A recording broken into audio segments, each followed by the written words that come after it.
Dikatakan di sana Ribka itu cantik parasnya, seorang perawan yang belum pernah bersetubuh dengan laki-laki. Dia adalah seorang wanita yang menjaga hidup dalam kekudusan.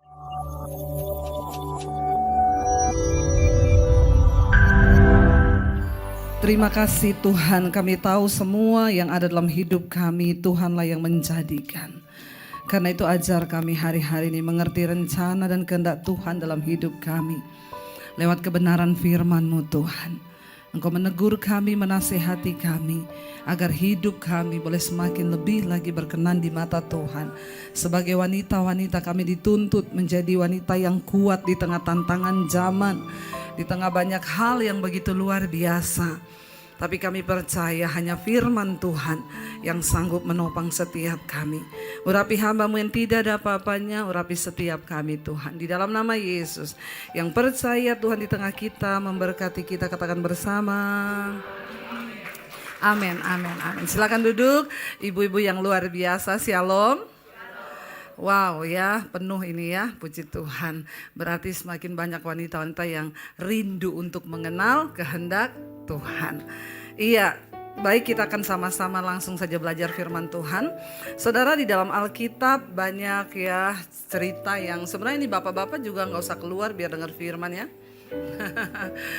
Iya, banyak kisah dari wanita-wanita yang iya, ada kursi di depan ini. Yang baru datang silakan Bu, ada tempat di depan, gak apa-apa.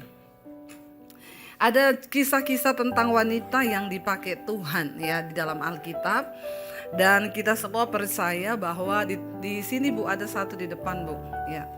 Kita semua percaya bahwa ya mereka dipakai Tuhan di Alkitab itu karena ada yang unik dari karakter mereka. Amin.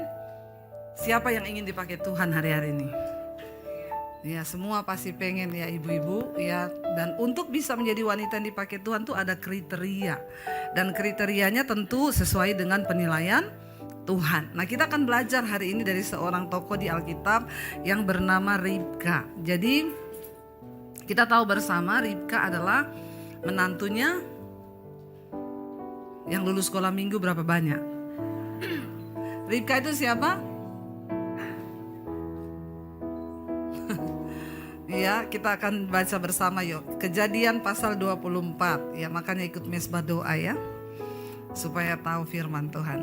Kejadian pasal 24 ya. Jadi Ribka itu adalah menantunya Abraham. Ketika itu ya Abraham itu sudah tua ya. Dan tolong dicatat, Ribka itu menantunya Abraham, bukan menantunya Pak Timothy. Tapi menantunya Abraham. Ya, ibu-ibu, ketika Abraham sudah tua, dia ingin anaknya ini dapat jodoh yang benar. Tentunya kita di sini juga pengen anak kita dapat jodoh yang benar. Ya, siapa yang lagi berdoa buat jodoh anaknya? Ya, wah banyak sekali ya. Ternyata ini pergumulan yang luar biasa ya. Nah, kita akan meniru ya hari ini di dalam Alkitab, saudara. Zaman dulu tuh memang ya anak-anak itu dijodohkan orang tua nurut. Tapi zaman sekarang ya mana ada ya, mereka tuh punya pilihan sendiri. Yang pasti kita harus mengarahkan anak kita untuk hidup takut Tuhan supaya mereka punya prinsip-prinsip firman Tuhan. Ya, Kejadian 24, Ribka dipinang bagi Ishak. Adapun Abraham telah tua dan lanjut umurnya serta apa? Diberkati Tuhan dalam segala hal. Enak banget ya jadi Abraham ya. Sudah tua, lanjut umurnya tapi diberkati Tuhan. Ya, siapa yang mau tua, panjang umur, diberkati? Tentu semua pengen ya, jadilah seperti Bapak Abraham, ya, Bapak orang beriman. 2, berkatalah Abraham kepada hambanya yang paling tua dalam rumahnya. Ada yang menjadi kuasa atas segala kepunyaannya, katanya, baiklah letakkan tanganmu di bawah pangkal pahaku, ya, disuruh bersumpah ya. supaya engkau mengambil sumpahmu demi Tuhan Allah yang empunya langit dan yang empunya bumi, bahwa engkau tidak akan mengambil untuk anakku seorang istri dari antara perempuan Kanaan yang diantaranya aku diam, karena orang Kanaan sendiri bukan orang yang percaya kepada Allah Israel, ya. Jadi Abraham tidak mau istrinya dapat anaknya dapat istri orang yang tidak kenal Tuhan. Saya berpesan kepada anak-anak saya, seganteng apapun cowok, sekaya apapun dia, jabatannya apapun, kalau tidak kenal Tuhan, nggak takut Tuhan, putus. Amin. Bukan cuma Kristen loh, karena banyak orang Kristen pun tidak takut Tuhan. Ya, banyak. Saya bersyukur anak-anak saya, mereka tahu, mereka nggak bakal jatuh cinta seganteng apapun. Kalau bukan percaya Tuhan, dia nggak mau. Ya, walaupun juga percaya Tuhan, ya kenal, merokok, suka dugem, putus langsung. Ya, puji Tuhan. Ya, saya nggak perlu maksa karena prinsip firman Tuhan sudah ada di kepala mereka. Sejak kecil kita harus tanamkan prinsip itu. Abraham berkata kepada hambanya, bersumpahlah demi Allah yang punya langit, demi Allah yang punya bumi. Kenapa Abraham tua diberkati? Karena dia adalah seorang yang menghormati Tuhan. Ya, kalau kita mau diberkati sampai tua, hormati Tuhan. Ajarkan kepada anak-anak kita untuk mereka menghormati Tuhan. Abraham berkata kepada hambanya ini, bersumpahlah demi nama Tuhan yang punya langit dan bumi, engkau tidak akan membiarkan anakku menikah dengan perempuan Kanaan. Loh, betapa luar biasa ya, kita lihat ya. Nggak heran Abraham itu sampai tua diberkati Tuhan. Tetapi dia bilang begini ayat 4, engkau harus pergi ke negeriku dan kepada sanak saudaraku. Dia suruh pulang kampung ke kampungnya. Dan engkau harus mengambil seorang istri bagi Ishak anakku. Lalu berkatalah hambanya itu kepadanya, mungkin perempuan itu tidak suka mengikuti aku ke negeri ini. Haruskah aku membawa anakmu itu kembali ke negeri dari mana tuanku keluar? Tapi Abraham berkata kepadanya, awas, jangan kau bawa anakku itu kembali ke sana. Jadi sebenarnya ini satu tugas yang rumit saudara ya. Karena dia bilang, kamu pulang ke kampung halamanku, cariin anakku jodoh. Tapi kamu jangan bawa Ishak ke sana. Jadi hambanya bilang, ya bagaimana caranya ya, saya mau cariin perempuan. Iya, dia kan gak tahu Ishak mukanya kayak apa ya. Masa dia mau ikut aja begitu? Ya, tapi Abraham bilang, jangan engkau bawa Ishak. Saudara, Abraham itu punya iman yang sangat luar biasa. Dia tahu bahwa kehendak Tuhan tidak dapat dihalangi oleh apapun juga, karena dia berjalan sesuai dengan rencana Tuhan. Orang yang menghormati Tuhan pasti akan melihat janji Tuhan digenapi dalam hidupnya saudara. Lalu dia bilang begini ayat 7, Tuhan Allah yang empunya langit, yang telah memanggil aku dari rumah ayahku serta dari negeri sanak saudaraku, dan yang berfirman kepadaku serta yang bersumpah kepadaku demikian, kepada keturunan mula akan kuberikan negeri ini, dialah juga akan mengutus malaikatnya berjalan di depanmu, sehingga engkau dapat mengambil seorang istri dari sana untuk anakku. Luar biasa. Abraham bilang kepada bujangnya, kepada hambanya, enggak usah takut. Kenapa? Nanti yang akan pimpin langkahmu itu adalah malaikat Tuhan. Ya, saudara, bapak, ibu-ibu, kita percaya di dalam hidup ini tuh ada ya malaikat yang menyertai hidup kita. Jadi enggak usah takut. Ya, di dalam segala perkara ada malaikat Tuhan yang diperintahkan untuk mengawasi jalan hidup orang-orang yang berkenan kepada Tuhan. Jadi akhirnya ketika Abraham bilang begitu, dia bilang, ya sudah, engkau pergi saja, malaikat akan menyertai engkau. Nanti pasti ya, dia bilang ya bahwa di sana ya engkau akan bertemu, dan ya dia yang sudah bersumpah Tuhan bahwa kepada keturunanmu lah, dia bilang akan Tuhan berikan negeri ini. Lalu ayat yang ke-8 ya, hambanya berkata lagi, tapi jika perempuan itu tidak mau mengikuti engkau, Abraham bilang, kalau dia tidak mau mengikuti engkau, ya maka lepaslah ya engkau dari sumpahmu kepadaku ini. Nggak apa-apa, kalau wanita itu nggak mau ikut engkau, ya sudah, berarti sumpahnya ini batal. kamu tidak ada bertanggung jawab lagi. Ya, lalu dia bilang di sana, hanya saja janganlah anakku itu kau bawa kembali ke sana. Jangan bawa Ishak ke sana. Ayat 9, lalu hamba itu meletakkan tangannya di bawah pangkal paha Abraham. Itu cara orang dulu bersumpah. Berlutut, dia taruh tangannya di bawah pangkal paha, ya. Dan akhirnya dikatakan di sana dan dia bersumpah kepadanya tentang hal itu. Ayat 10, kemudian hamba itu mengambil 10 ekor dari unta tuannya dan pergi dengan membawa berbagai-bagai barang berharga kepunyaan tuannya. Demikianlah ia berangkat menuju arah Mesopotamia ke kota Nahor. Itu tempatnya Abraham di Mesopotamia. Yang sudah pernah ke Israel pasti tahu ya. Ayat 11, di sana disuruhnyalah unta itu berhenti di luar kota dekat suatu sumur. Pada waktu petang hari, waktu perempuan-perempuan keluar untuk menimba air. Lalu berkatalah ia, Tuhan, Allah Tuanku Abraham.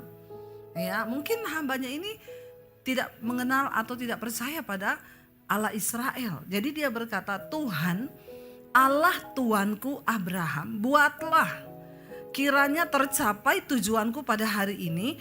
Tunjukkanlah kasih setiamu kepada Tuanku Abraham. Ya, dia tidak memohon atas namanya.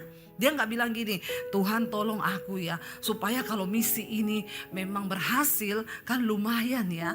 Saya ini bisa ya mungkin dikasih Abraham uang lebih banyak. Enggak, tapi dia bilang ya Tuhan Allah Tuanku Abraham, ya tunjukkanlah pada hari ini kasih setiamu itu kepada Tuanku Abraham. Ya saudara, kalau kita ini hidup baik, maka pasti hamba-hamba kita itu juga mendoakan yang baik buat kita. Amin. Tapi kalau kita jahat, ya kita dikutuki sama hamba-hamba kita. Ya makanya jangan jahat-jahat sama orang yang di bawah kita, sama sopir, sama pembantu. Jaga mulut. Karena kalau kita baik, mereka pasti doain kita. Ya, tapi kalau kita jahat dalam hati, saudara lihat, mudah-mudahan. Ya, jangan ya, kita belajar dari Abraham ini ya. Ayat 13 dia katakan di sana, di sini aku berdiri dekat mata air dan anak-anak perempuan penduduk kota ini datang keluar untuk menimba air. Ayat 14, kiranya terjadilah begini. Jadi hambanya ini minta tanda. Hambanya ini minta tanda sama Allahnya Abraham. Dia bilang gini, jadi Tuhan aku mau minta tanda. Ini kan aku duduk dekat sumur. Ya sumur ini biasa perempuan-perempuan datang timba air ya. Jadi tandanya itu begini Tuhan. Dia bilang begini, kiranya terjadilah begini, anak gadis kepada siapa aku berkata, tolong miringkan buyungmu itu supaya aku minum. Dan yang menjawab minumlah, dan onta-ontamu juga akan kuberi minum. Dialah kiranya yang akan kau tentukan bagi hambamu Ishak. Maka dengan begitu akan ku ketahui bahwa engkau telah menunjukkan kasih setiamu kepada tuanku itu. Jadi dia bilang gini, ini kan banyak perempuan yang datang. Ya, saudara, kenapa dia juga hamba ini melakukan tugas dengan baik? Karena Abraham sudah bilang malaikat akan menuntunmu. Jadi dia tahu tempat di mana perempuan banyak berkumpul itu di sumur. Pada zaman itu tidak tiap rumah punya sumur. Sumur berada apalagi di sana ya, hanya tempat tertentu yang ada mata air. Jadi di situ rame saudara, tempat orang berkumpul ambil air, timba air, orang lalu lalang di situ dan banyak perempuan-perempuan muda yang menimba air. Dia bilang gini, nanti kalau ada perempuan yang timba air, lalu aku minta dia miringkan, minta air kepada dia, embernya dimiringkan, lalu dia berkata begini, minumlah engkau dan unta-untamu. Kalau minta tanda sama Tuhan itu yang spesifik. Dalam segala hal saudara, Tuhan kita itu mau menghindarkan kita dari segala celaka. Karena itu berdoa. Saudara mau apa aja, ya mau kirim anak sekolah di luar negeri, doa, minta tanda. Ya, saudara mau beli rumah, mau beli apa, doa, karena kita butuh perkenanan Tuhan. Ya, kalau kita melakukan sesuatu yang sesuai kehendak Tuhan, maka kita ini yang akan mendapat ya banyak keuntungan, berkat-berkat dari Tuhan, terhindar dari malapetaka dan lain sebagainya.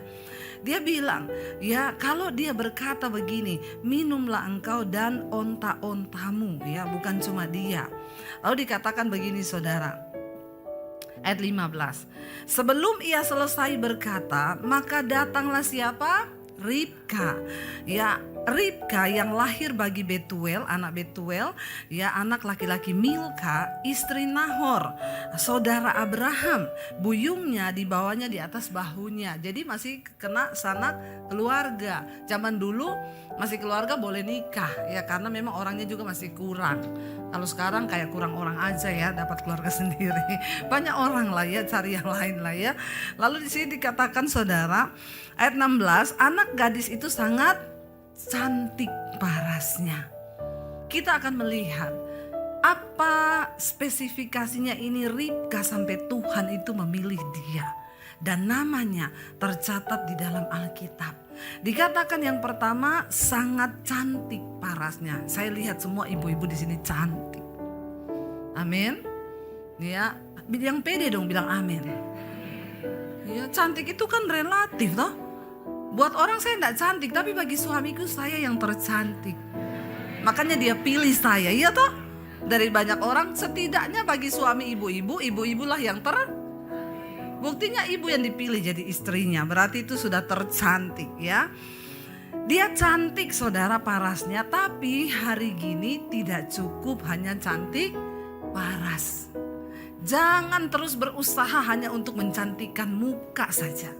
Ya, karena Alkitab bilang cantik itu bohong, molek itu sia-sia. Tapi takut akan Tuhan itu segala-galanya. Itu kecantikan dari batin yang keluar di luar. Dikatakan di sana Ribka itu cantik parasnya, seorang perawan yang belum pernah bersetubuh dengan laki-laki. Dia adalah seorang wanita yang menjaga hidup dalam kekudusan. Kenapa Ribka menjadi orang yang dipilih Tuhan di dalam Alkitab? Yang pertama, karena dia seorang yang hidup dalam kekudusan. Ibu-ibu, kita semua harus ya menjaga kekudusan kita. Ya, saya percaya di sini tidak ada yang selingkuh lah ya. Jadi saya nggak usah khotbah tentang selingkuh lagi ya. Atau masih ada ya? Kalau masih ada ya hati-hati, jangan ngaku di sini saya baptis ulang ya. Di bawah sana ada kolam ya. Nanti saya rendam 15 menit. Biar buka mata langsung di rumah Bapa di sorga. Ya saudara, ibu-ibu, saya percaya lah ya, ndak ada lah di sini ya. Tapi memang nggak jaminan juga ya. Kayak yang di khotbah saya cerita tentang ibu-ibu umur 65 tahun selingkuh. Ya ada. Ya, jadi karena kebanyakan minum vitamin. Ya, soalnya vitaminnya macam-macam, vitamin kuku sendiri, mata sendiri, kulit sendiri, buat rambut sendiri, kebanyakan vitamin.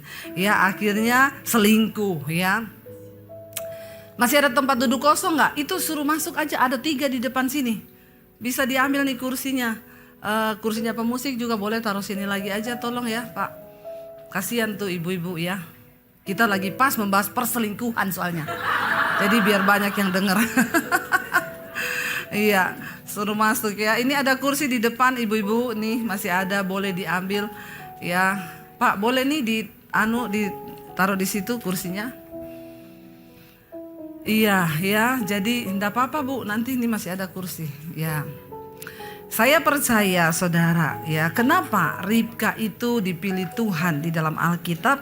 Yang pertama dikatakan karena dia itu hidup menjaga kekudusan. Ya kayaknya ya nggak apa-apa lah ya saya singgung tentang kekudusan. Karena sekarang juga banyak, saya diprotes sama bapak-bapak. Bu Debbie itu ya, saya tuh jengkel sama ibu. Kalau khotbah yang diserang tentang perselingkuhan selalu hanya bapak-bapak. Ya, ibu tuh ndak adil katanya. Karena bapak-bapak itu selingkuh sama siapa?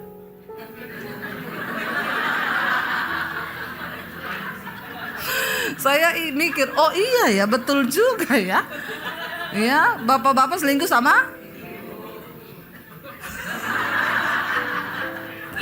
Ya, berarti ya memang benar ya, sama juga ya. Jadi mari ibu-ibu kita semua berusaha menjaga kekudusan hidup.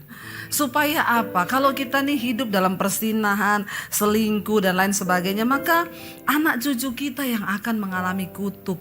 Ya, yang ikut mesbah doa malam-malam setiap jam 8 malam di channel saya, kita sedang membahas tentang Daud, bagaimana upah dosa perselingkuhan Daud dengan Batsyeba itu turun terus kepada anak-anaknya. Anaknya perkosa saudaranya sendiri dan lain sebagainya, pembunuhan di dalam keluarga itu terjadi. Kenapa? Jangan anggap sepele dosa itu, saudara. Ya, hati-hati. Ya, karena banyak saya dengar kemarin tuh, saya sempat layani ada ibu-ibu datang konseling, Bu saya nih selingkuh Bu, saya mau didoakan. Saya tanya, Ibu selingkuh sama siapa? Gini Bu, jadi saya selingkuh itu sudah 7 tahun dan suami saya enggak tahu ya. Ini lebih gila lagi, saudara. Ya, jadi saya tanya, ya kenapa Ibu bisa selingkuh? Pertama, suamiku tuh enggak perhatian sama saya. Ya, jadi ternyata masih banyak ibu-ibu yang membutuhkan perhatian. Ya, tolonglah ibu-ibu menjadi dewasa dalam Tuhan. Walaupun suami tidak perhatian, ada Tuhan yang perhatikan. Ya, dikomunikasikan yang baik atau ya cari sesuatu yang bisa kita lakukan. Jangan akhirnya karena dia sakit hati, suaminya nggak perhatian. Dia bilang, saya kerja Bu di satu perusahaan, tiba-tiba saya ketemu dengan rekan sekerja. Tiba-tiba Bu, saya tuh hanya dibelai sekali. Ya, cuma sekali belai, langsung klepek. Ya, cuma sekali belai loh. Ya, jadi saudara, memang iblis itu hari-hari ini tuh luar biasa bekerja. Saya mau bilang iblis itu hari-hari ini lembur. Kenapa? Karena dia tahu waktunya sudah singkat. Iblis akan terus berusaha membuat kita jatuh di dalam dosa. Makanya hati-hati ya. Setidaknya kita ini loh, supaya anak-anak kita juga gak kena kutuk, keturunan kita gak kena kutuk. Ribka seorang yang menjaga hidup dalam kekudusan. Nah, kekudusan bukan hanya dalam hal kita gak bersinah. Jadi hati-hati ya, jangan ya ada WA dari siapapun ya yang lawan jenis ya lalu kita balas ya, cuma di WA temen sekolah dulu ya, ketemu lagi reuni, cuma dibalas kamu tambah cantik loh. Ya, biasa tuh ibu-ibu yang haus perhatian dan haus pujian. Ya, cuma dibilang gitu, kamu sekarang tambah cantik loh. Udah klepek-klepek ya. Kalau saya balas aja pret. Amin. Ya, jangan buka celah. Karena iblis itu dikatakan dia mengaum-ngaum, berjalan berkeliling mencari orang yang dapat ditelan, dan dia akan pakai berbagai cara. Sekarang ini juga saya kemarin juga terima konseling, Bu saya ditipu Bu, ya uang saya sekarang habis. Karena saya itu tadinya lewat IG atau Facebook gitu, saya di inbox sama cowok bule. Aduh, apalagi yang kayak begitu ya. Aduh, bisa-bisanya percaya. Iya, saya tuh percaya Bu. Akhirnya dia minta, dia bilang dia mau ke Indonesia, dia butuh gini. Saya transfer. Ya ampun ya, kok bodoh sekali ya. Terus dalam hati saya, lagian juga lu ngapain kelepek-kelepek sama bule? Ya ngaca dong, ngaca. Ya kadang-kadang orang itu ya cuma ditipu, akhirnya tertipu, bodoh, terlalu kedagingan, dipuji-puji. Memang kan banyak sekarang ya, saya ada di Facebook, di IG itu banyak, hi beautiful. Ya, pret, balas aja pret. Bisa-bisanya saudara, ya terkagum-kagum akhirnya ditipu.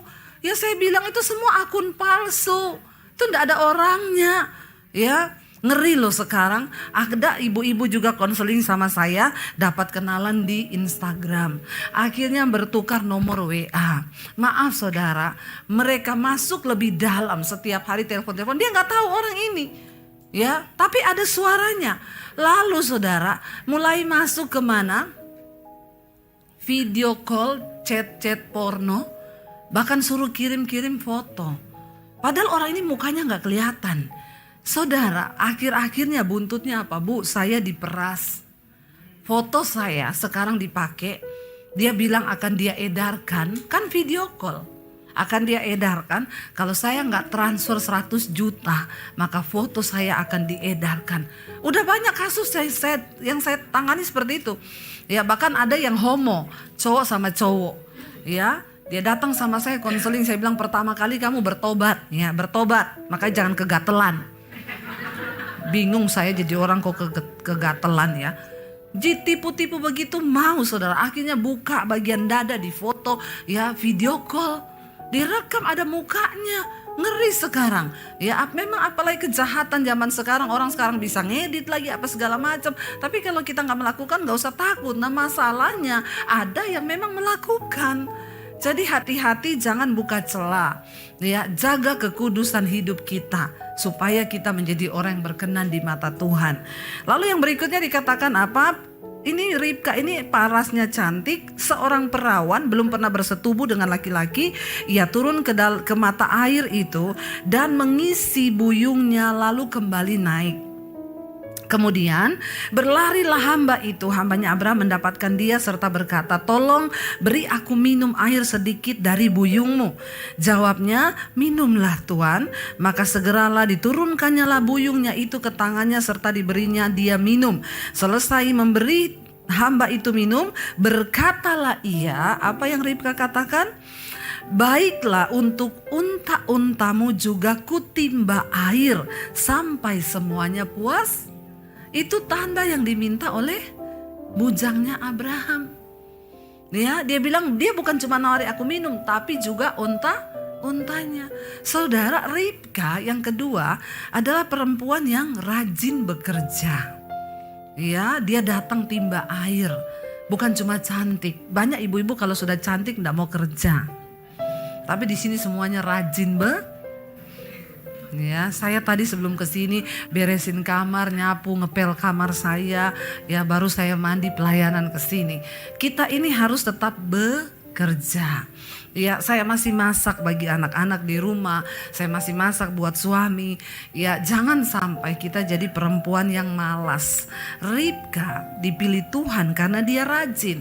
Nah, ibu-ibu mungkin hari ini saya juga nggak bisa paksa ibu-ibu turun ke dapur karena banyak yang sudah punya pembantu. Lah terus kalau saya turun ke dapur, buat apa Bu? Pembantu saya kan 20. Aduh, itu pembantu apa pasukan batalion ya. Karena banyak saudara yang ya punya pembantunya itu memang banyak. Ya rumahnya gede, jadi pembantunya banyak. Oke, kita akan memahami sekarang konsep bekerja dalam pandangannya Kristus. Kita tidak boleh nganggur sebagai wanita, katakan. Karena orang nganggur itu jadi sasarannya iblis. Ya, jangan nganggur. Lakukan sesuatu. Bekerjalah bagi Tuhan. Apa Bu? Saya ini kan bukan pendeta. Saya juga bukan WL. Saya bukan apa-apa. Ibu-ibu, apa yang di pandangannya Yesus itu bekerja? Kita buka bersama Injil Yohanes pasal yang ke-6. Injil Yohanes pasal yang ke-6 ayat yang ke-27, di sana dikatakan begini, ya. Yohanes 6 ayat 27, firman Tuhan berkata, baca bersama. Bekerjalah bukan untuk makanan yang akan dapat binasa, melainkan untuk makanan yang bertahan sampai kepada hidup yang kekal, yang akan diberikan anak manusia kepadamu, sebab dialah yang disahkan oleh Bapa Allah dengan materainya. Ibu-ibu, Yesus berkata bahwa kita ini semua harus bekerja, tapi bukan bekerja untuk dapat makanan yang akan binasa. Kalau kita bekerja hanya untuk cari uang, itu namanya untuk sesuatu yang binasa. Tuhan mau kita nih bekerja untuk sesuatu yang tidak binasa. Lalu bagaimana caranya Bu? Lihat jiwa-jiwa di sekelilingmu. Saya tuh sangat diberkati, ada seorang ibu, dia kirim kesaksian ke saya di Mesbah Doa. Bu Debbie, saya mau bersaksi, saya ini guru Bu. Saya ini guru dan saya punya murid. Di sekolah murid ini nakal sekali. Saya selalu bilang saudara gak perlu jadi pendeta untuk melayani Tuhan. Saudara nggak perlu jadi pendeta sekolah Alkitab untuk bisa bekerja di ladang Tuhan. Lalu dia bilang anak ini nakal. Dia kejar teman-temannya mau dicoblos pakai pensil, pakai pulpen, kan takut teman-temannya. Lalu anak kayak begini makin dipukul makin jadi. Satu saat gurunya itu panggil dia. Dia bilang gini, pasti ini anak ini ada yang dia tiru. Sampai dia tuh jadi begini. Anak kecil saudara. Dipanggil, ditanya, kamu kalau di rumah papa mamamu sering ribut nggak? Iya, papa sering pukul mama. Dan kamu lihat, iya, mama tuh sampai lari minta-minta ampun. Oh ya, ternyata memang benar. Nah ibu ini saudara, dia setiap malam dengar mesbah doa. Saya selalu bilang, sebagai guru engkau juga terpanggil bekerja di ladang Tuhan. Sebagai dokter engkau terpanggil bekerja di ladang Tuhan. Sebagai apapun, kita semua tidak boleh nganggur. Tuhan bilang bekerjalah selama hari masih siang. Karena akan datang malam di mana engkau tidak lagi bisa berbuat sesuatu. Malam bisa berarti kiamat, malam bisa berarti juga kita mati. Kalau kita udah mati, kita nggak bisa lagi bekerja bagi Tuhan. Ingat ibu-ibu, waktu kita mati menghadap Tuhan, Tuhan nggak tanya merek tasmu apa, dia nggak tanya merek mobilmu apa, yang dia tanya berapa jiwa yang sudah kau bawa bagiku. Itu saja. Berapa? Apa yang sudah kau lakukan bagi pekerjaanku? Ingat, orang yang dikasih 1 talenta, 5 talenta ya, mereka kembangkan. Tapi yang malas Tuhan bilang, semua juga yang ada padamu akan diambil engkau hamba yang tidak dapat dipercaya, hamba yang jahat. Kasih karunia Tuhan beri bagi kita gratis. Lalu saudara, ibu guru itu bilang, oke, kalau begitu panggil mama papamu, dikasih surat saudara. Mama papanya menghadap ke sekolah, gurunya enggak mau ngomong kalau mereka itu sering bertengkar. Gurunya cuma ngomong gini, anak ini nakal. Ya, kalian sebagai orang tua, ya, apa yang akan kalian lakukan? Nih anak sudah meresahkan di sekolah karena dia itu sering mau tusuk temannya sendiri. Lalu papa mamanya cuma bilang, iya nanti kami tegur anak ini, nanti kami didik lagi. Ya gini. Lalu mamanya minta nomor HP-nya gurunya. Setelah itu gurunya tuh WA sama mamanya, dia bilang, Bu ya keadaan rumah tangga ibu kayak apa? Tadinya dia masih bohong, oh baik-baik saja kok, saya sama suami baik-baik saja. Tapi satu kali dia rasa gak kuat sepertinya, akhirnya dia curhat. Saudara, ada begitu banyak orang itu di luar sana yang sedang mencari tempat untuk curhat. Ya ingat, kita kalau jadi tempat curhat gak boleh bocor mulut. Ya kita harus menjaga, apalagi itu temen ya. Lalu saudara, dia akhirnya curhat sama gurunya. Bu, iya saya itu mau curhat sama ibu, saya udah gak tahan bu. Memang saya sama suami saya ini begini, makanya anak saya begitu. Lalu gurunya tuh bilang, Bu cari Tuhan. Ibu kan Kristen, berdoa datang sama Tuhan. Ibunya cerita ke saya gini, aduh Bu Debbie, saya baru ngerti kalau ibu ngomong tuh capek lihat orang konseling ya. Orang konseling, dia Bu jam 2 malam berantem sama suaminya, dia telepon saya. Baru ibu rasa ya. Enggak apa-apa, yang penting ibu melayani, itu namanya. Ya enggak apa-apa. Lama-lama Bu saya ini terganggu juga Bu. Tiap detik dia WA, dia telepon. Ya akhirnya saya udah males, saya cuma kirim aja khotbahnya Bu Debbie. Bu denger ini ya. Ya, jadi kan saya nggak perlu khotbah sama dia. Ibu dengar khotbahnya ini, ibu dengar khotbah ini mesbah doa, ibu ikut ini mesbah syukur. Lama-lama saudara, ini ibu ini dia mulai dengar firman, dia mulai dengar. Jadi sekarang hari ini saudara tidak ada alasan bilang saudara tidak bisa menginjil. Engkau cuma klik khotbah yang bagus yang engkau dengar, kirim ke temanmu yang lagi bermasalah supaya kuat. Itu apalagi kalau kita kirim dengan berdoa. Di saat dia sedang membutuhkan, tiba-tiba dia bisa klik, dia bisa dijamah Tuhan loh. Lalu satu saat mamanya itu WA ibu gurunya, bilang, Bu thank you banget ya. Ya ampun, saya dijamah Tuhan, saya dengar khotbah itu, saya nangis. Sekarang saya rutin ikut mesbah doa, mesbah syukur, saya sekarang diubahkan. Dan puji Tuhan, setelah mamanya papanya dipulihkan, mereka sekarang juga cari Tuhan. Anaknya itu berubah. Gurunya bilang, di sekolah anak itu manis. Iya, itu pelampiasan emosi yang dia gak tahan lihat mama papanya berantem. Ya dia juga pengen melampiaskan emosi. Dan setiap orang kan punya cara untuk melampiaskan emosi kan. Jadi ibu-ibu, kenapa kita juga perlu hidup dalam damai sejahtera di rumah, supaya anak-anak kita juga melihat mereka tuh damai, sekolah tenang. Tapi kalau kita di rumah ribut berantem, mereka juga di luar tuh nggak damai, mereka bisa cari pelampiasan. Makanya banyak anak muda yang masih SMP, SMA sudah nggak kudus, mereka sudah melakukan hubungan seks dengan pacarnya. Kenapa? Itu bagian dari pelampiasan emosi. Dia pengen disayang sama laki-laki. Karena di rumah dia gak dapatkan kasih sayang. Mama papanya berantem, ribut. Jadi saudara, sebagai orang percaya, mari kita bekerja. Yesus bilang, bekerjalah untuk upah yang tidak binasa, tapi yang sampai pada kekekalan. Kita bekerja hanya cari duit tuh gak ada dihitung Tuhan, saudara. Ya, waktu Tuhan datang dia gak hitung deposit kita. Tapi dia bilang bekerja untuk upah yang sampai pada kekekalan. Ya, saya bilang sama anak-anak saya, jadikan hidupmu tuh berdampak bagi orang lain. Kenapa? Satu saat kita mati, ya di firman Tuhan tuh ya pepatah berkata, gajah mati meninggalkan, harimau mati meninggalkan, manusia mati tinggalin utang. Ya, saudara, waktu kita mati setidaknya ada yang orang bisa kenang dari hidup kita. Amin.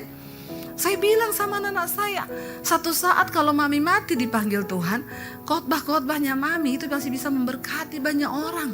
Bahkan seumur hidup selama dunia ini masih ada, walaupun mami sudah gak ada. Jadilah orang yang berdampak hari ini. Ayo kita bekerja, saudara. Mungkin engkau hanya mendoakan temanmu, mungkin engkau hanya melakukan sesuatu yang engkau tolong temanmu yang anaknya gak bisa bayar sekolah, saudaramu, keluargamu, engkau kasih sembako tiap bulan. Lakukan sesuatu yang engkau bekerja untuk upah yang sampai pada kekekalan. Amin. Jangan cuma puasin diri sendiri. Kita nih kalau buat diri sendiri gak ada puasnya, saudara. Saudara beli tas hari ini 100 juta, bulan depan pengen 200 juta.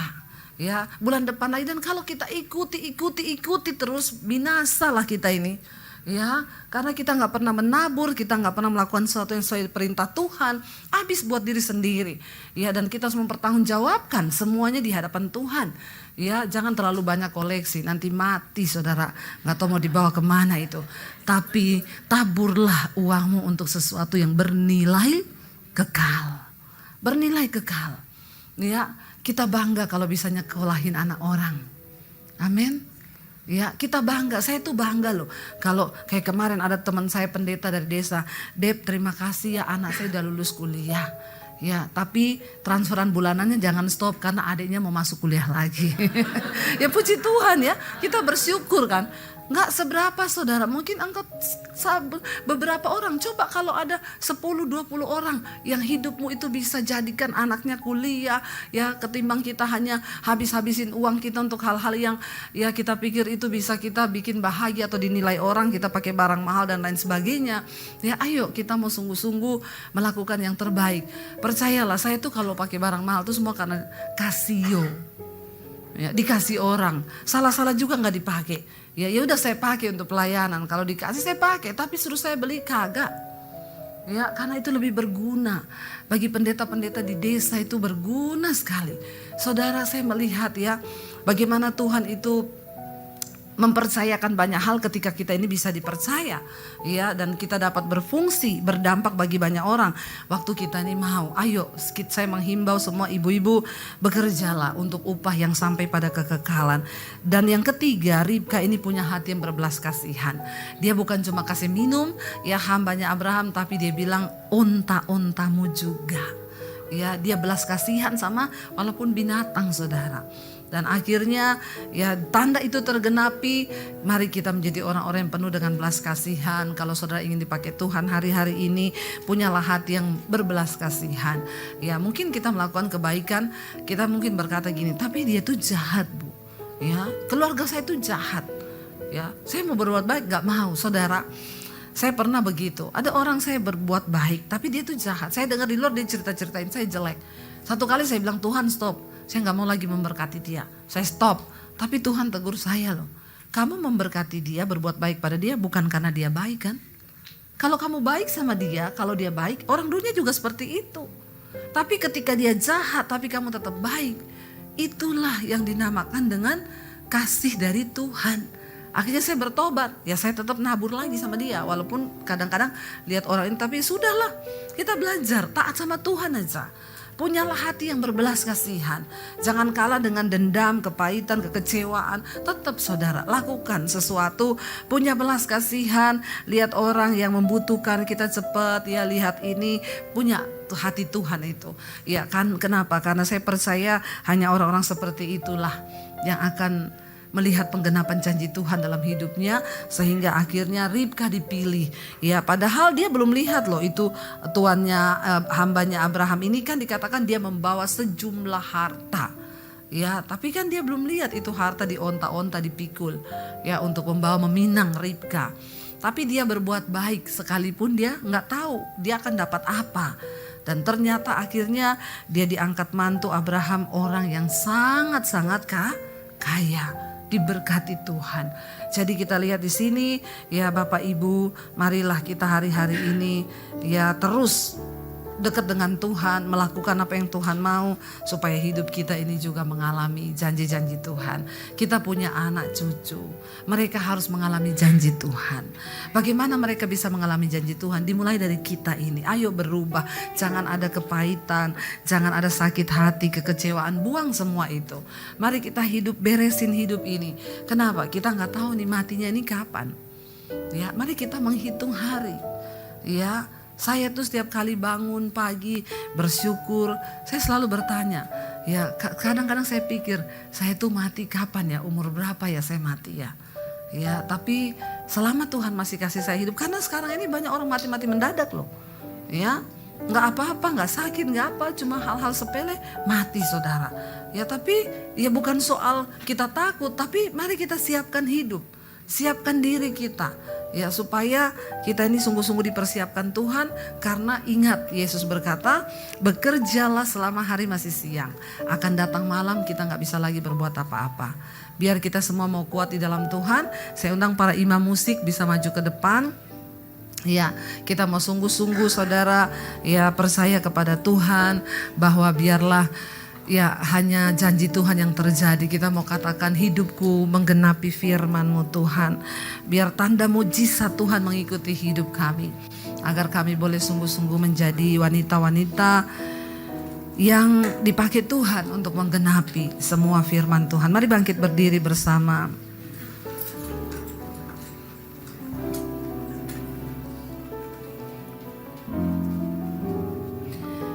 Katakan bersama pujian ini. Hidupku menggenapi firman-Mu, tanda mujizat sertai tiap langkahku. Kau bersamaku di dalamku, jadi bukti kebesaran-Mu. Mari angkat tanganmu di hadapan Tuhan. Hidupku menggenapi firman-Mu, Tanda mujizat, tanda mujizat sertai tiap langkahku. Kau bersamaku di dalamku, jadi bukti kebesaran-Mu. mari kita tutup mata dalam hadirat Tuhan. Ibu-ibu, rencana Tuhan, janji Tuhan akan digenapi atas hidupmu, atas anak cucumu. Biar kita mau bilang, Tuhan, kami mau menjadi wanita-wanita yang sungguh-sungguh mau menggenapi rencana Tuhan atas hidup kami dan keturunan kami, Bapa. Seperti yang kami lihat dari Bapak Abraham, betapa indah Tuhan mengatur kehidupannya. Ajar kami Tuhan, untuk kami juga menjadi orang-orang yang terus menjaga kekudusan hidup di hadapan Tuhan. Menjadi wanita-wanita yang rajin bekerja, melakukan sesuatu untuk kepentingan Tuhan. Kami bekerja bukan untuk makanan yang akan binasa, tapi kami bekerja untuk upah yang sampai pada kekekalan. Bapak, beri kami kepekaan lebih lagi, biar hati kami penuh dengan belas kasihan melihat orang-orang di sekeliling kami, keluarga kami, siapapun yang membutuhkan uluran tangan kami. Ajar kami Tuhan untuk punya kepekaan yang lebih lagi hari-hari ini.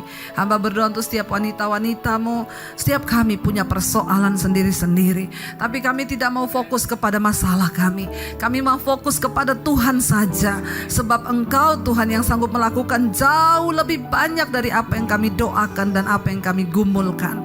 Hamba berdoa Tuhan untuk setiap wanita-wanitamu. Mereka yang berdoa untuk suami agar bertobat, anak-anak dibawa kepada Tuhan. Bapa, Engkau tahu hati kami, Engkau dengar seruan kami.